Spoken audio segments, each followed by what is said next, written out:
Hola estimados estudiantes, hoy continuamos con la clase de campo eléctrico y hoy vamos a llevar qué pasa cuando tengo una distribución continua de cargas, que es lo que generalmente se toma. Hasta aquí habíamos visto un pequeño sumario. Recuerden ustedes que aquí si son observadores falta la parte de dipolo, pero lo vamos a ver después cuando llevemos potencial eléctrico. Ok, entonces habíamos llevado una pequeña introducción que más o menos cuál es el concepto de campo eléctrico. Lo vamos a reafirmar con unos ejemplos visuales y luego vimos cómo es el campo eléctrico, ¿no? Respecto de la ley de Coulomb. La ley de Coulomb está escrita de esta forma, que es una fuerza o la fuerza eléctrica si quieren, que es 1 sobre 4 pi epsilon sub 0 o K, las dos cargas y dividido entre la distancia que los separa. No se olviden que es un vector, el versor de dirección. Y el campo eléctrico es en realidad la carga que estamos analizando, dividido entre la fuerza que me da el campo eléctrico y toda la expresión. Y también en la misma dirección de la fuerza. ¿Ya? Sus unidades Newton sobre Coulomb. ¿Ya? Entonces el campo eléctrico, como no se olviden, es un concepto más parecen iguales y evidentemente son iguales, hay una igualdad aquí entre la fuerza y el campo eléctrico, solamente hay un factor de proporcionalidad que es la carga, pero cuando tengamos cargas en movimiento, ahí se ve la, la utilidad del campo eléctrico, que podría ser o no ¿cómo se llama? Una idea abstracta o un truco matemático para que estas ecuaciones salgan, pero van a ver que no es así. Ya hemos visto entonces cómo es el campo eléctrico, que las líneas que salen o entran depende del signo de las cargas que tengamos. Y habíamos hecho algún ejemplito, ¿no? Entonces, eh, un par de ejemplitos hicimos y ahora vamos a hacer el campo eléctrico en distribución de cargas continuas. O sea, en otras palabras, cuando tengo, por ejemplo, cargas circulando en un hilo, en una superficie, en un volumen, etcétera, etcétera, ¿no? Entonces lo que tenemos que tomar en cuenta de que la carga, no se olviden hasta este momento, el excepto de aquí en esta parte de la física introducimos el concepto de cuantizado, que en realidad la carga es la primera cantidad que se cuantiza o que se descubre que está cuantizada. Significa que vienen en paquetes del tamaño de la carga fundamental, que es 1.6 por 1.602 por 10 a la menos 19 coulombs. O sea, hasta este punto de la física, hasta aquí digamos, todas las cargas tienen múltiplos de eso. O sea, puede ser 1, 2, 3, 100 millones, 200 millones veces esa carga. Ahora, la diferencia es de que, ya se los dije, no puede haber carga fraccionada. O sea, no puede haber media carga fundamental o tres cuartos de la carga fundamental. Eso se ve, por ejemplo, ya en los que hacen nuclear, de qué carga fraccionaria en nucleolos. Pero no vamos a llegar ahí. Pero hasta este punto, no se olviden que la carga siempre es un múltiplo de la carga fundamental, ya sea positiva, que los electrones tienen la carga fundamental, o negativa, que los electrones tienen la carga fundamental, o positiva, que los positrones, que son la anticarga o digamos como un espejo, el electrón positivo, o los protones. Los protones también tienen carga positiva. ¿Ya? Entonces, eso vamos a ver en este caso. Ahora, cuando yo estoy tratando distribuciones de carga, por ejemplo, lo que primero que vamos a ver es como en el caso anterior que hicimos de ley de Coulomb, hicimos una distribución de carga. En este caso vamos a utilizar una distribución lineal. Primero un hilo recto vamos a usar. Ya, pero esto es general. Entonces voy a tener que en algún punto que estoy analizando, el campo eléctrico o el pedacito de campo eléctrico representado por esta diferencial de E va a ser igual a 1 sobre 4 pi epsilon o la constante K por el pedacito de carga que existe. Ya, cuando digo pedacito, significa algunos cientos de miles de la carga fundamental. No se olviden que se cuantiza. O sea, es un número pequeño en realidad. ¿No? O sea, dividido entre las distancias que lo separa. Entonces, si yo quiero hallar el campo eléctrico en un punto, esto es sumar todas estas contribuciones.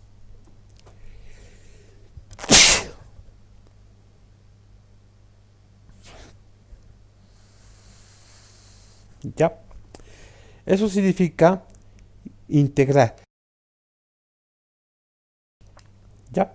Entonces, el campo eléctrico total va a ser la sumatoria o la integral de los diversos campos, contribuciones del campo eléctrico. Entonces estoy sumando en todos los campos eléctricos de que. Entonces, no se olviden, el campo eléctrico también es un vector igual que la fuerza. Entonces significa de que voy a tener en componentes cartesianas, obviamente. Si estoy utilizando otro tipo de componentes, por ejemplo, otro tipo de, perdón, de sistemas diferenciales, por ejemplo, esféricas o cilíndricas, esto cambiará un poco.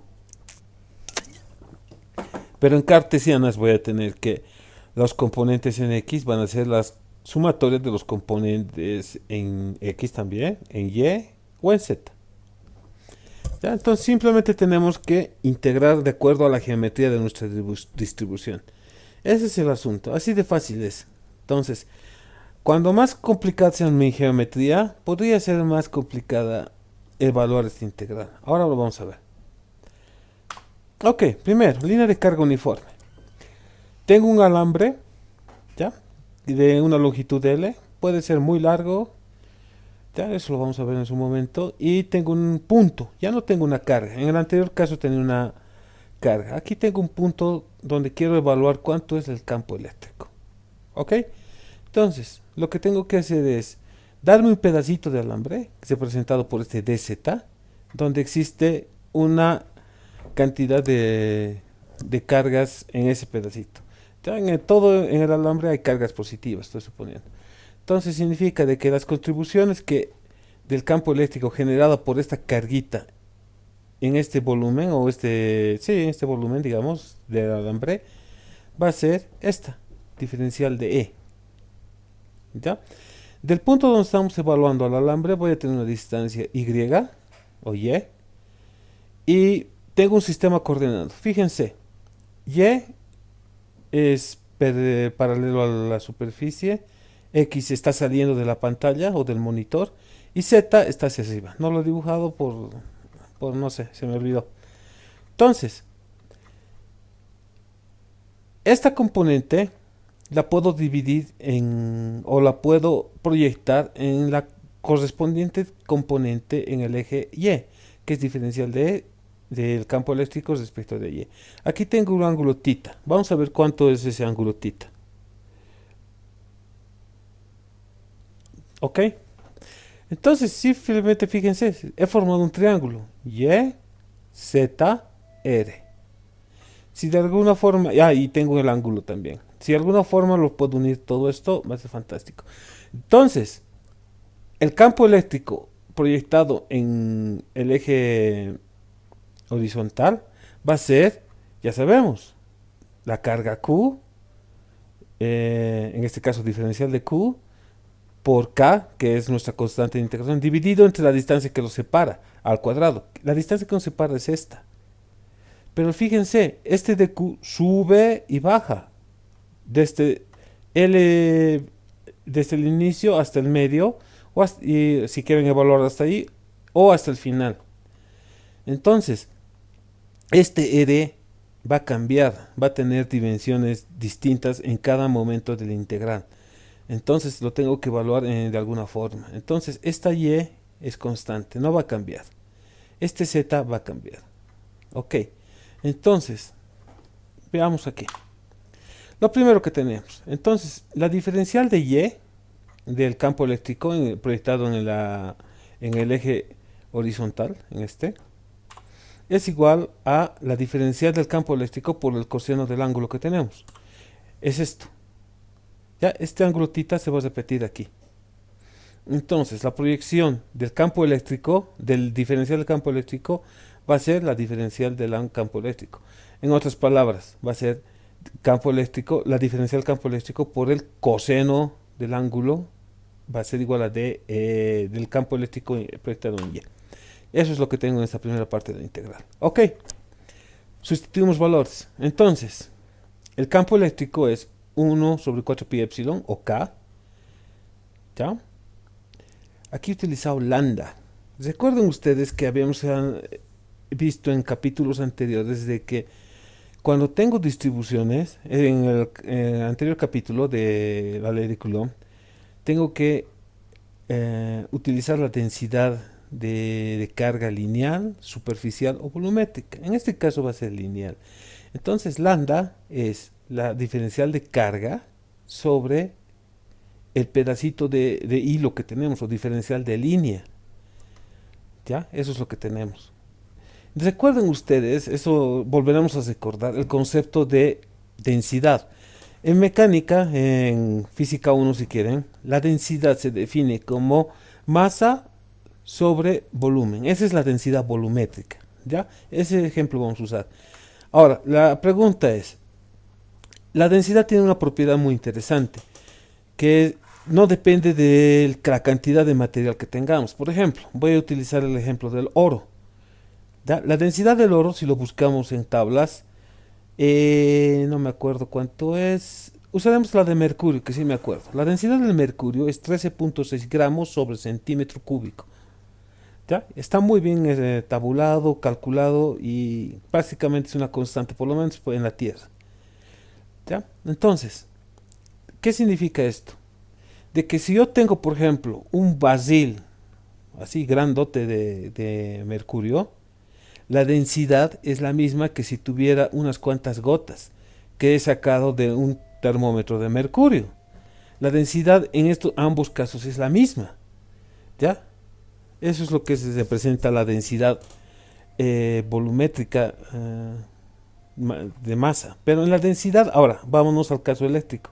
La densidad de carga más o menos nos dice lo mismo. Que si yo tuvo un pedacito de carga sobre un pedacito de volumen, en este caso voy a usar la palabra volumen, ¿ya? Equivale a tener todo el volumen de lo que estamos analizando, todas las cargas sobre el volumen. Es el mismo valor. En este caso, como dije, perdón, estoy utilizando lambda, que es la densidad lineal de carga. La densidad lineal de carga es la diferencial de carga de Q sobre dl, o del diferencial de línea. En este caso va a ser dz. O sea, dq sobre dz es lambda. Ok, entonces tengo lambda, aquí no se olviden, lambda sobre dz es dq, dividido entre la distancia que los separa, r. Pero fíjense, r para mí puede ser y por z, Pitágoras, esto es un triángulo nomás. Entonces r es igual a y cuadrado más z cuadrado raíz de eso. Pero como estamos elevando a cuadrado en nuestra ecuación, me va a quedar y cuadrado más z cuadrado. ¿Qué es lo que tengo aquí? Y cuadrado más z cuadrado. Ok, el coseno del ángulo más tenemos que evaluar. ¿Cuánto es este coseno? El coseno es el adyacente, que sería y, sobre la hipotenusa. Eso es el coseno. Vamos a nuestra ecuación. Entonces va a ser y sobre la raíz de z cuadrado más z cuadrado. R, en otras palabras. Ya está. Simplemente tengo que hacer un poco más de matemáticas aquí, que no es ya muy complicado. Entonces, la sumatoria de todas estas fuerzas es la integral, que digo, de estas cargas, no es cargas, es de estos campos eléctricos proyectados en el eje horizontal, va a ser igual a la sumatoria, la integral, va a ser, me doy los límites desde menos L medios hasta L medios, que se presenta, que estoy yendo desde el final, que es representado por menos L medios, porque mi eje referencial está a la mitad de la longitud del hilo. Podría ponerlo aquí abajo, pero se me complicaría un poco más el asunto. Entonces es mejor ponerlo a la mitad. Entonces hacia arriba tengo L medios y hacia abajo L medios. Entonces estoy poniendo a la mitad, como digo. Entonces voy a tener evaluado desde menos L medios hasta L medios de la constante K, 1,4 pi epsilon, por lambda y de z, ¿ya? Por y cuadrado más z cuadrado, todo elevado a la 3 medios. Es 3 medios, toda esta parte que está en el paréntesis, sale de evaluar y cuadrado más z cuadrado por la raíz de y cuadrado z cuadrado. Entonces eso me da 3 medios, elevado a la 3 medios. Ok, aquí ya dejamos de hacer física, simplemente es matemáticas. Entonces, estoy seguro que han llevado cálculo, entonces les han debido los matemáticos darles duro evaluando integrales. Entonces simplemente tengo que ir a evaluarlo, básicamente, respecto de z. Y según recuerdo, hay un libro que se llama Cálculo de Sean, donde está básicamente todas estas integrales.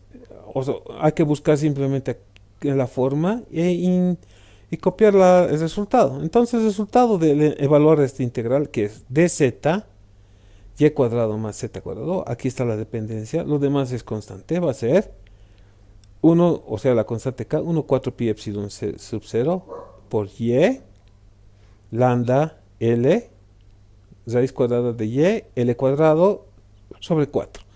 Este es el resultado de integral. Ok, se los deja de tarea. Como les digo, es matemática simplemente. Ok, entonces, ¿qué pasaría si yo estoy a una distancia muy lejana del hilo? Significa de que este y está muy lejos del hilo.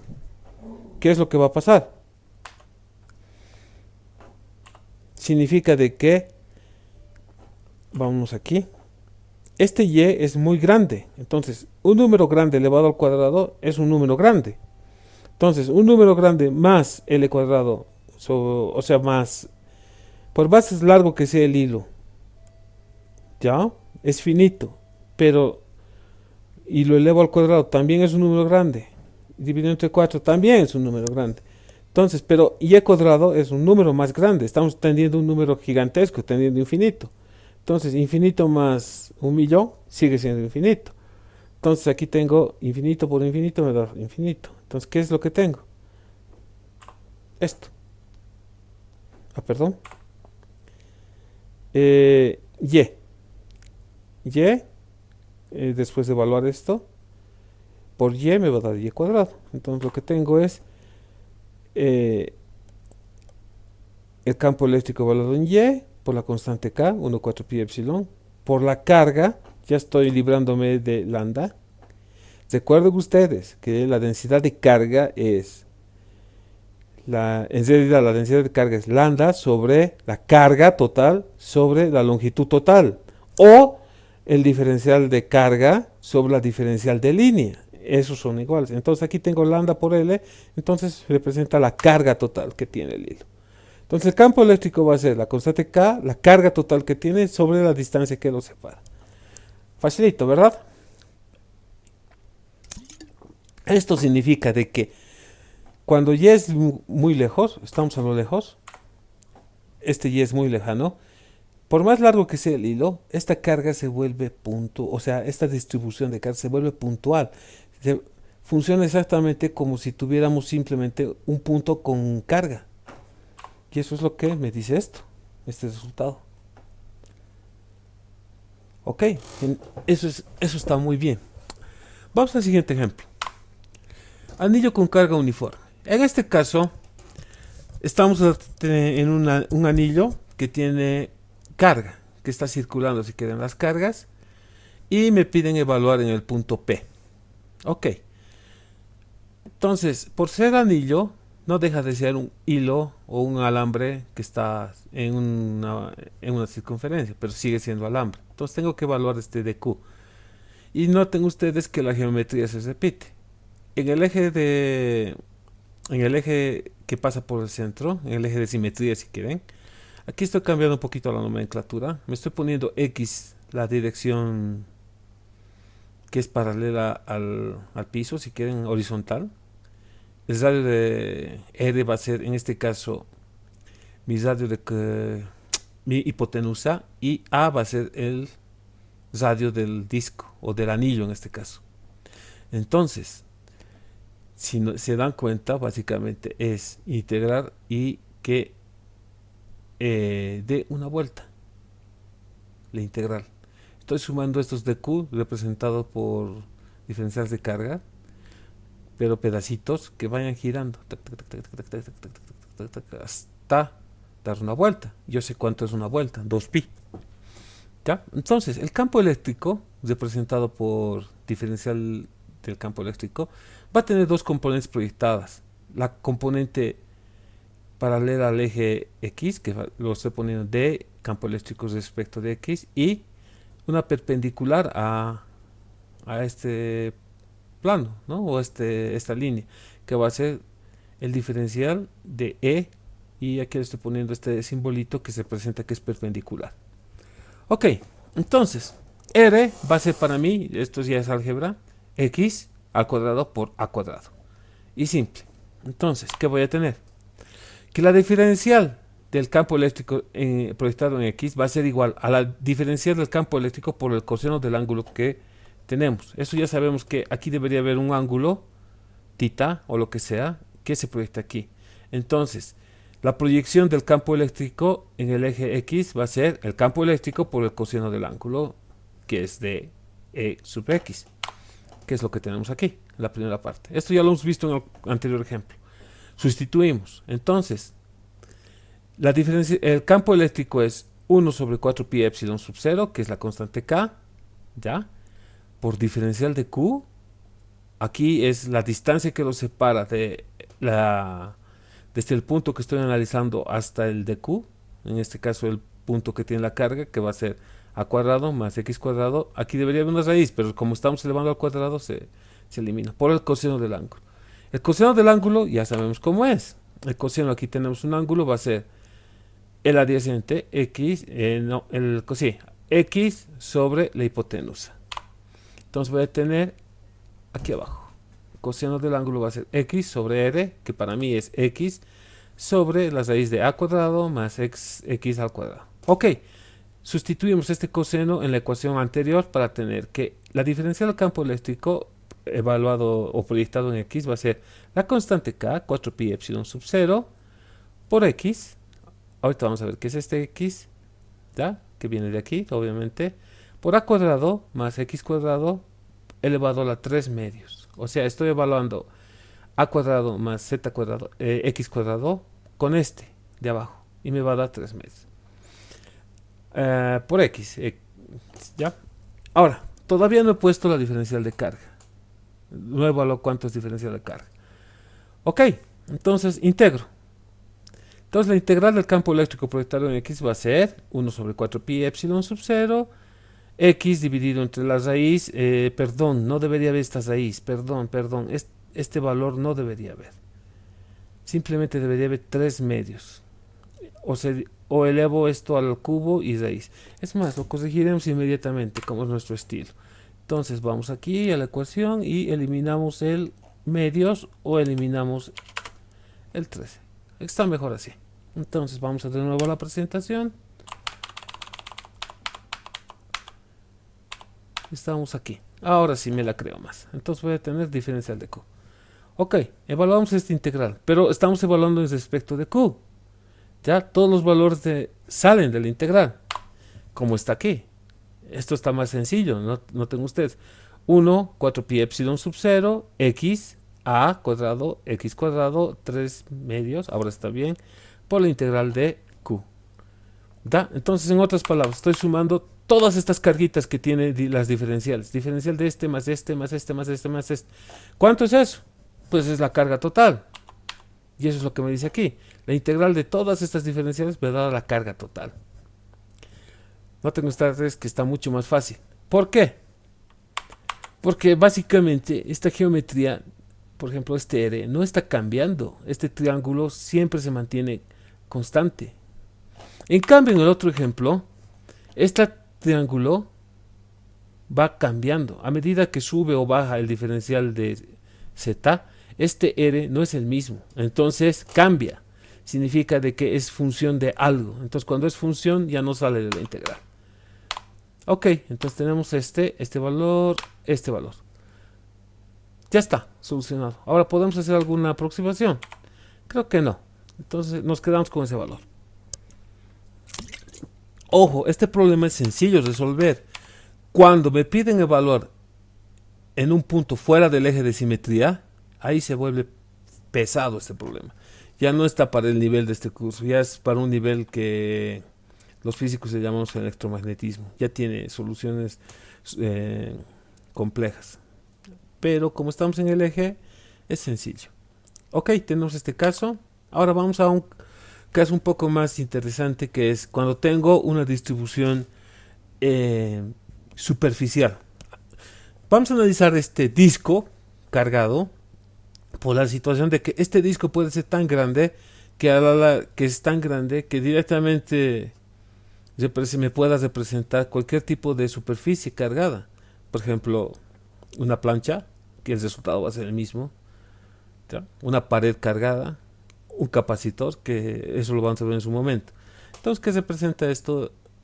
Un disco, ¿no? Entonces, un disco que está cargado con una densidad superficial de carga, que lo vamos a llamar sigma, ¿ya? Entonces, lo que vamos a hacer es integrar de la siguiente forma, como si fueran este anillo que está con color naranja, va desde el centro hasta el borde del disco cargado. Significa, es como si tuviéramos uno de esos discos antiguos de vinilo. Cuando teníamos un disco de vinilo, lo podíamos en el tocadisco. Estoy seguro que lo han visto uno, pero tal vez no lo hayan usado. Y se ponía la aguja, y la aguja iba recorriendo desde el exterior hacia el interior. Obviamente no llegaba hasta el radio de curvatura porque tenía un límite, pero suponemos desde que llegas muy cerca al radio de curvatura. Entonces ibas recorriendo en este sentido. Significa de que en cada vuelta este aro era más pequeño, más pequeño, más pequeño, más pequeño, más pequeño. ¿Sí? Entonces, pero este aro que estoy representando tenía un ancho dr constante. O sea, en cada recorrido iba disminuyendo dr. ¿Ya? Podemos hacerlo de esa forma o visualizarlo. Ahora, con un disco compacto sale más o menos la filosofía es la misma, pero creo que el disco compacto lee de afuera, o sea, de adentro hacia afuera. No estoy seguro. Entonces, ¿qué vamos a tener? En conclusión, el radio total representado por R, ¿ya? El radio interno desde el centro hasta el borde del anillo que estoy analizando, el diferencial de R, cuánto mide el anillo y cuánta carga tiene el anillo interno, y el punto de evaluación, y que está a una distancia X del eje de simetría. En otras palabras, estamos muy parecido al primer problema que hemos visto. Este radio o esta hipotenusa que no le he dibujado va a variar desde X hasta algún valor en el borde, ¿tá? Entonces va variando. Ok, entonces ¿cómo lo evaluamos esto? Nuevamente, aquí vamos a ya lo habíamos definido, como se había comentado hace unos minutos. La diferencial de carga es igual, la densidad superficial de cargas representado por sigma es igual a la diferencial de carga sobre el área. Este diferencial de A va a dividir. Entonces, tenemos eso. Pero nosotros necesitamos el diferencial de carga. Está en la ecuación. Entonces voy a poner diferencial de carga es igual a sigma. Ahora, ¿cuál es mi área? Eso es lo interesante. Y todos estos problemas que han visto y van a ver, tiene que ver con la simetría. ¿Cómo hago mi área? En este caso va a ser bien fácil. Tengo este anillo, donde está mi diferencial de carga, y tiene un grosor. Significa que es el perímetro 2πr por dr. Aquí está, 2πr. Este es el perímetro de un anillo por el dr. O sea, me está dando el perímetro por el ancho. Ya está, exactamente. Sustituimos en la ecuación. Entonces, de la misma forma que en el caso anterior, aquí, ¿ya? Este ángulo θ se va a repetir aquí y el campo eléctrico, la diferencial del campo eléctrico, perdón, proyectada en el eje de simetría, en este caso en el X, va a ser, ya lo sabemos, de esta forma. Aquí está. 1,4 pi epsilon sub 0, ¿ya? X, noten ustedes utilizando el anterior ejemplo como base. Aquí, nos estamos quedando aquí. 1,4 pi epsilon x sobre a por x al cuadrado elevado al cubo y raíz de eso. En este caso x va a cambiar, va a ser otro parámetro. Entonces tengo este valor. Aquí está, no lo he cambiado. Entonces yo sé que x es este, r va a ser el otro valor que estoy utilizando, y todo esto es la hipotenusa por la diferencial de carga, que como ya hemos visto es sigma 2pi r de r. Ok, entonces estoy evaluando la integral, o voy a evaluar sobre dr. Entonces todos los que tengan r se quedan adentro de la integral, y todos los que no tengan se salen de la integral, son constantes. Entonces, miren este caso, estoy evaluando el campo eléctrico proyectado en el eje X, va a ser 1 sobre 4 pi epsilon sub 0, la constante K, X, la distancia que me separa del eje hasta el punto que estoy evaluando, pi, no pasa nada, sigma, ¿ya? Y evalúo la integral desde 0 hasta r. En este caso entonces estoy evaluando desde aquí, desde el punto medio hasta el exterior. Estoy aquí, ¿ya? Entonces de 0 a r. Entonces 2r de r cuadrado, x cuadrado. Ahora, otra vez, esto ya dejó de ser física y se vuelve matemáticas. ¿Cómo evaluamos esa integral? Igual, recurrimos a un libro o lo evaluamos a mano. Recurrimos a nuestros conocimientos de cálculo 1, si no me equivoco, para evaluar estas situaciones. También hay programas. La siguiente les voy a mostrar cómo el Mathematical resuelve estos tipos de integrales. Ok, entonces el resultado es este, el que está entre brackets. Es menos 2, r cuadrado, más x cuadrado, raíz de esto, evaluado entre 0 y r. Los demás no hay que integrar nada, simplemente son constantes, y me queda esto. Entonces el campo eléctrico proyectado en el eje X es 2pi sigma 2 sobre epsilon sub 0. Ya, este 2 y 2 debería durarlo, no sé por qué lo puse, pero bueno. Entonces me queda pi, a ver, déjenme verlo. Sí, está bien. Deberíamos anularlo porque sale y me da 2pi sigma epsilon sub 0 1 menos x sobre r. Ya estoy utilizando r mayúscula, que significa que es el radio total del disco, más x cuadrado, raíz de eso. Ahora, ¿qué pasa si el radio del disco es muchísimo mayor que la distancia x? Es lo que les decía. ¿Qué tal si esta distancia, por más grande que sea, es menor o mucho menor que el disco que tengo? El disco puede ser tan grande como yo quiera. Ok, puede ser el tamaño del universo. Entonces el campo eléctrico va a ser R es muy grande. Entonces R mayúscula es muy grande. Entonces, si lo elevo al cuadrado me va a dar más grande todavía. Y X, por más grande que sea, es menor que R. Entonces simplemente se lo come. Entonces me va a quedar R cuadrado, y aquí tengo raíz, me va a quedar R nomás. ¿Sí? Entonces voy a tener 1 sobre X sobre R. Pero R es muy grande. Entonces X no es tan grande. Entonces sería X sobre un número grande. Metan a su calculadora. Va a tender a 0. Entonces 1 menos a un número muy pequeño es 1 directamente. Y me queda que es sigma sobre 2 pi epsilon. ¿Dónde se ha ido el pi? Creo que me comí el pi. Ok, eso lo voy a revisar en un momento. Entonces me queda este resultado. ¿Qué significa esto? Y esto es importante, como les decía, cuando tengo de distribuciones de este tipo, simplemente con saber la densidad superficial y ya tengo el campo eléctrico. ¿Ya? Esa es la idea. Vamos a ver qué son las líneas de campo eléctrico. Como les había mencionado en el la parte de esta sección, de este capítulo, en el anterior video, campo aquí.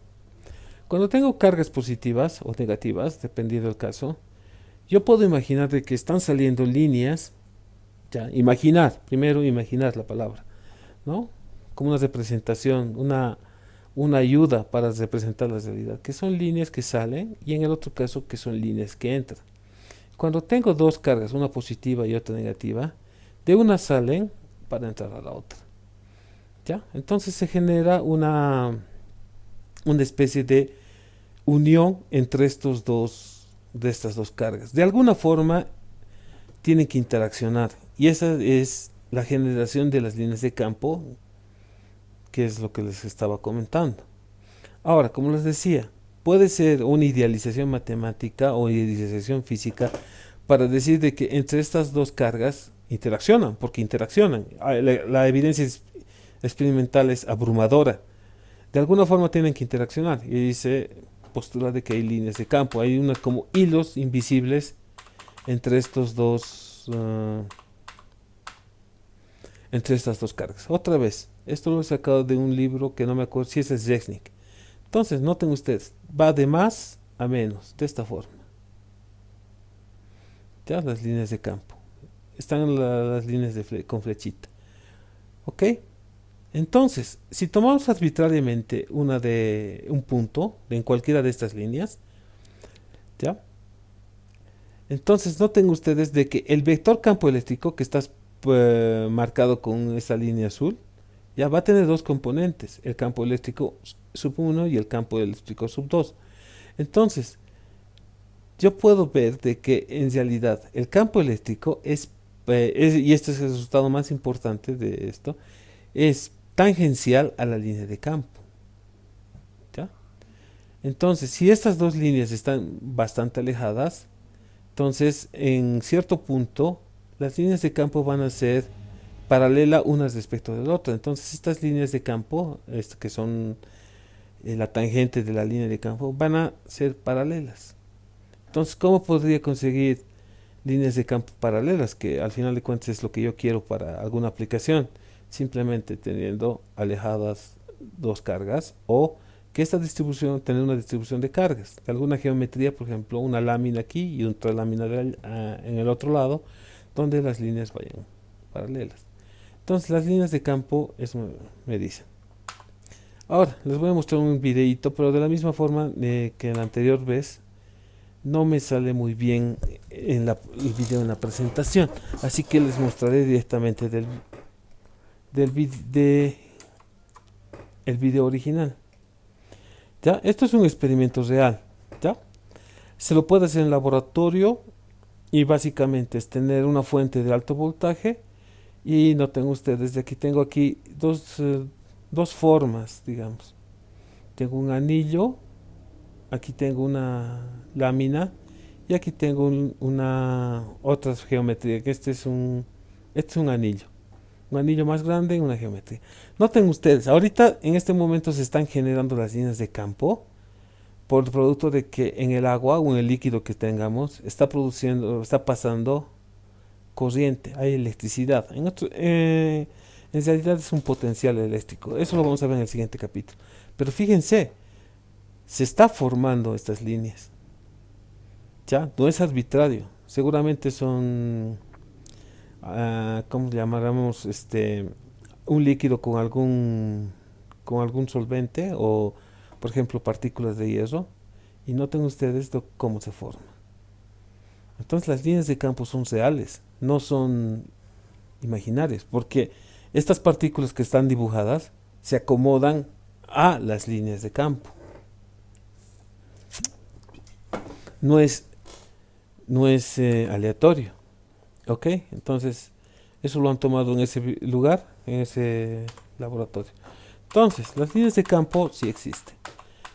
Ahora, como les decía al principio, ¿para qué nos sirven? Cuando tengo partículas en movimiento, ahí se ve la utilidad. ¿Cómo es lo que vamos a ver ahora? Carga puntual en un campo eléctrico.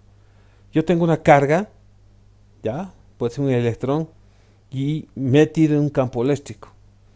¿Cómo lo generamos? Todavía no estamos hablando de eso. Pero la carga eléctrica, ya la carga, en este caso la carga puntual, sufre por alguna razón, recuerden, una fuerza debido al campo eléctrico. Y todas las fuerzas, ya sabemos que es masa por fuerza, masa por aceleración, pero en este caso es igual a la carga por el campo eléctrico. Entonces, en otras palabras, la partícula va a cambiar su estado de movimiento, o sea, masa por aceleración, debido a el campo eléctrico. Eso es lo que me dice. Por ejemplo, este es el caso más interesante. Tengo una lámina, dos láminas en realidad, una cargada positivamente y la otra negativamente, y me generan un campo eléctrico. Esto lo habíamos resuelto aquí. ¿Ya? Esta lámina, que este disco representa una lámina, y su resultado ya sabemos cuánto es. La densidad de carga sobre 2 epsilon sub 0. Ya, este es el resultado para todas las láminas. Entonces, tengo una carga negativa. Entonces, ¿qué se presenta? Que esta carga va a ir en sentido contrario de las líneas de campo. Entonces va a subir, en otras palabras. Ahora, pero también está inmerso en un campo potencial, que significa peso, que es masa por gravedad. Esta partícula tiene peso. Entonces, en algún punto, esta partícula se va a igualar con la fuerza eléctrica, representado por E, que es proporcional a E, al campo eléctrico. Entonces puede ser masa, gravedad, en este caso, va a ser igual a el campo eléctrico, que es el campo eléctrico, lo vimos aquí, por la carga. ¿Ya? Entonces, este es un ejemplo clásico.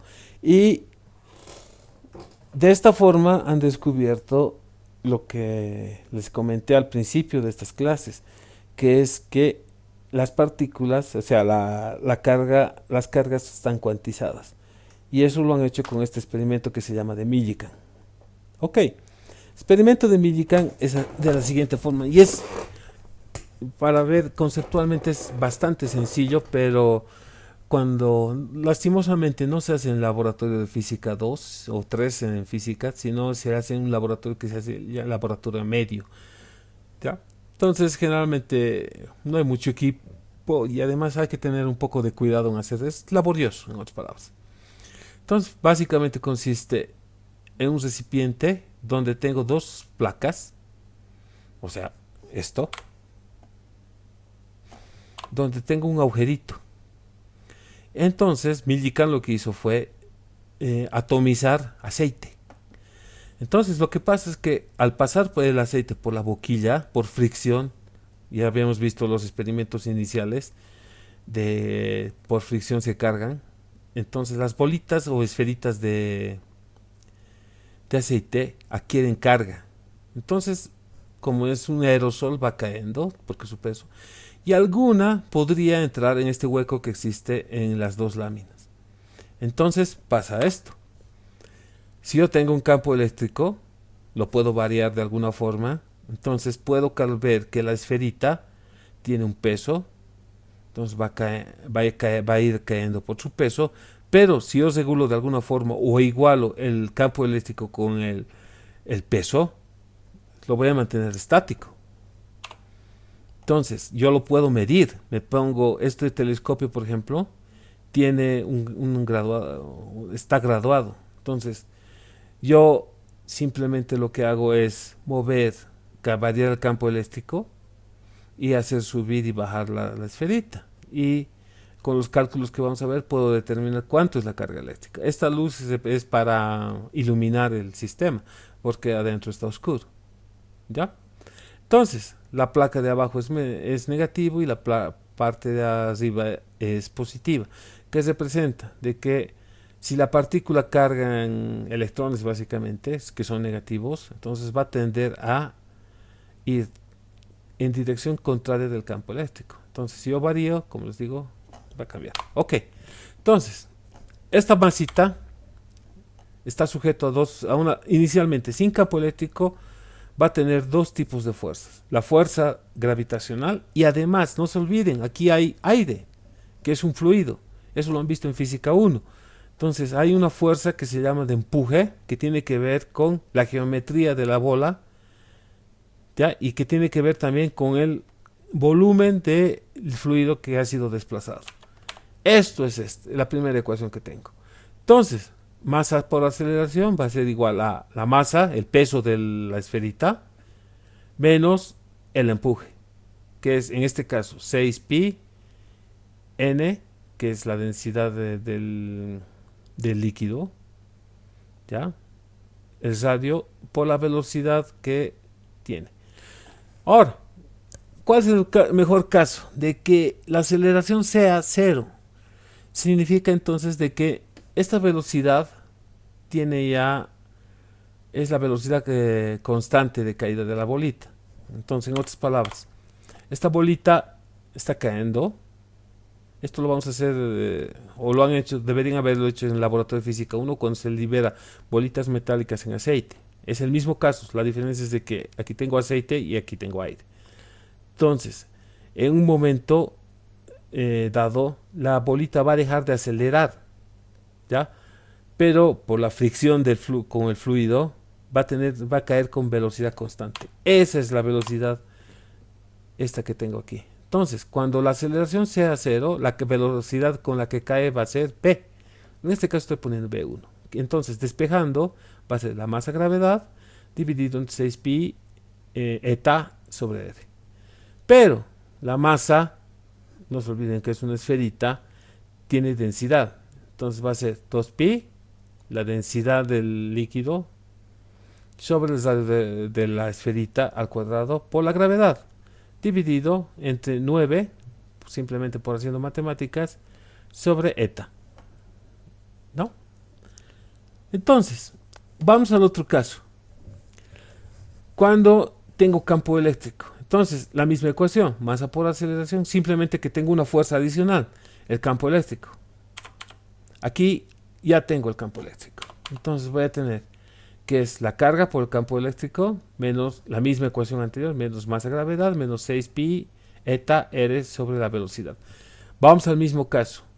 En algún momento la aceleración, no hay aceleración. Significa de que la esferita, a pesar de que haya campo eléctrico, sigue cayendo con velocidad constante.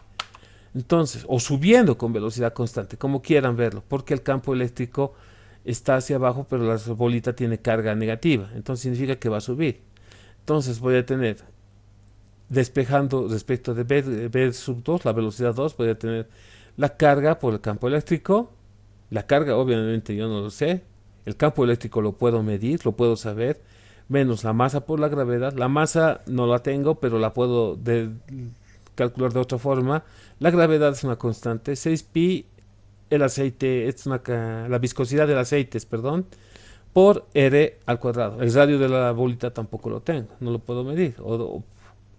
Entonces tengo dos valores. Uno, la velocidad cuando de caída, y esto lo puedo medir, porque no se olviden, tengo un microscopio graduado donde tengo dos topes. Entonces, si yo calculo el tiempo de caída de un punto al otro, entonces voy a tener la velocidad 1.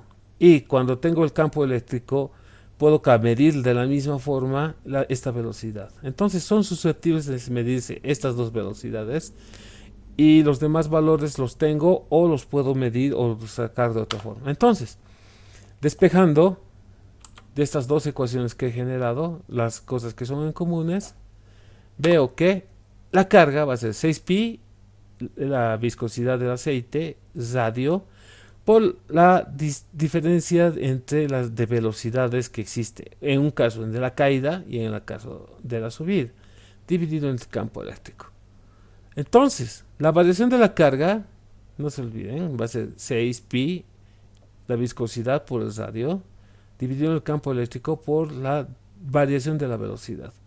Entonces, si yo mido esto y lo demás sé de alguna forma, por ejemplo, 6pi, la viscosidad son valores que los puedo saber, y el radio lo puedo medir de alguna forma también.